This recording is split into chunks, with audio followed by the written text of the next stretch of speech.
Assalamualaikum warahmatullahi wabarakatuh. Perkenalkan, nama saya Herul, mahasiswa dari Universitas UIN Saifuddin Suri.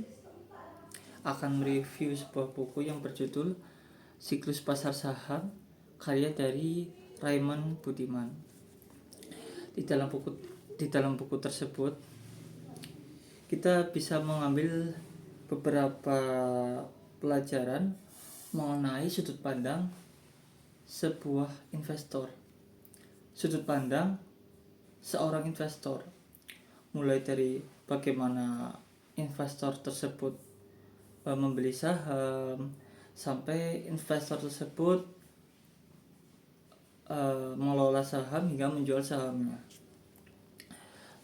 Di buku ini dijelaskan untuk pertama-tama kenapa sebuah investor membeli saham sebuah perusahaan. Ini karena adanya keyakinan di mana perusahaan tersebut berjalan baik untuk beberapa waktu, sehingga investor memandang untuk kedepannya mereka akan untung untuk membeli sebuah saham dari perusahaan tersebut. Fase kedua itu fase pertama ya, yang dinamakan bullish. Terus untuk kedua, untuk dimana fase bubble itu investor akan terlalu menggebu-gebu atau terlalu agresif dalam membeli sebuah saham karena surplus dari perekonomian perusahaan tersebut. Misalkan saja perusahaan si A yang dibeli sahamnya oleh si B. Si B menganggap bahwa perusahaan si A ini terlalu untung besar sehingga si B membeli saham yang terlalu berlebihan.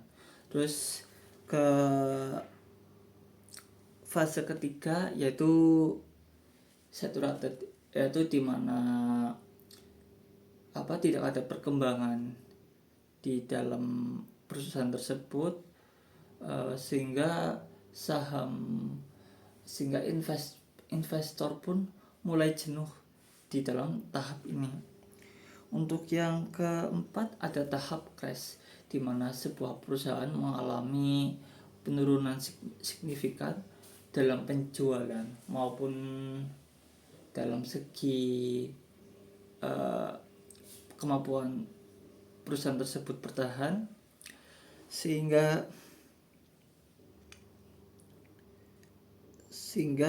investor pun melakukan jual saham.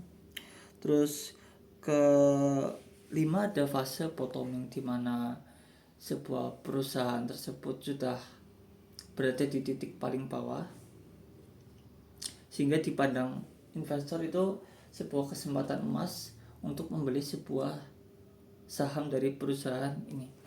Terus dan masuk ke fase terakhir yaitu recovery, di mana perusahaan akan kembali pulih atau kembali bangkit, sehingga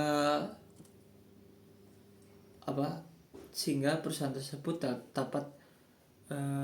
dapat berjalan terus menerus dengan maksud tidak bangkrut. Nah, itu fase tersebut itu diulang-ulang terus.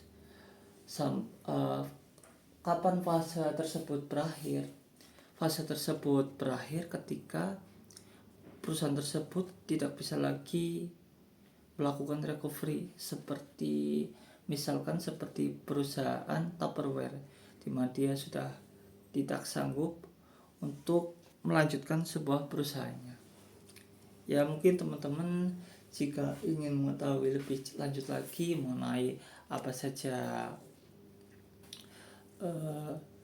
mental seorang investor, bagaimana investor tersebut menjual beli saham, ataupun bagaimana cara menganalisis data sebuah perusahaan, mungkin teman-teman bisa membaca buku ini dengan membeli di toko buku terdekat seperti Gramedia ataupun toko buku yang lainnya.